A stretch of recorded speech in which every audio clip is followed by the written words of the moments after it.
പത്തനംതിട്ടയിലെ G finance നിക്ഷേപ തട്ടിപ്പ് കേസ് അന്വേഷണം ക്രൈംബ്രാഞ്ചിന് കൈമാറി. പത്തനംതിട്ട ജില്ലാ ക്രൈംബ്രാഞ്ചിന് അന്വേഷണ ചുമതല കൈമാറി ആഭ്യന്തര വകുപ്പ് ഉത്തരവിറക്കി. 50 വർഷമായി പുല്ലാട് ആസ്ഥാനമായി പ്രവർത്തിച്ചിരുന്ന സ്ഥാപനമായ ജി ഫിനാൻസിലെ നിക്ഷേപ തട്ടിപ്പ് പുറത്തറിഞ്ഞത് ഇക്കഴിഞ്ഞ ജനുവരിയിലാണ്. പത്തനംതിട്ട, കോട്ടയം, ആലപ്പുഴ ജില്ലകളിലായി 40 ശാഖകളുള്ള സ്ഥാപനത്തിൽ 1600-ലധികം നിക്ഷേപകർ ഉണ്ടെന്നാണ് പ്രാഥമിക നിഗമനം. ഡിസംബർ വരെ നിക്ഷേപകർക്ക് പലിശ നൽകിയിരുന്നു. പിന്നീട് ഇത് മുടങ്ങി. തുടർന്ന് പണം തിരികെ ആവശ്യപ്പെട്ട് നിക്ഷേപകർ എത്തിയതോടെ ഉടമകൾ മുങ്ങുകയായിരുന്നു.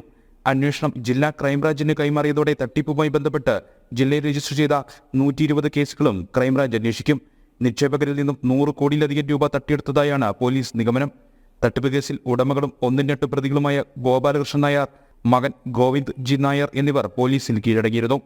3-ാം പ്രതിയും ഗോപാലകൃഷ്ണൻ നായരുടെ ഭാര്യയുമായ സിന്ധു ജി നായർ ഒളിവിലും ഗോവിന്ദിന്റെ ഭാര്യ 4-ാം പ്രതിയായ ലക്ഷ്മി രേഖ ജി നായർ വിദേശത്തുമാണ്. ജനം, പത്തനംതിട്ട.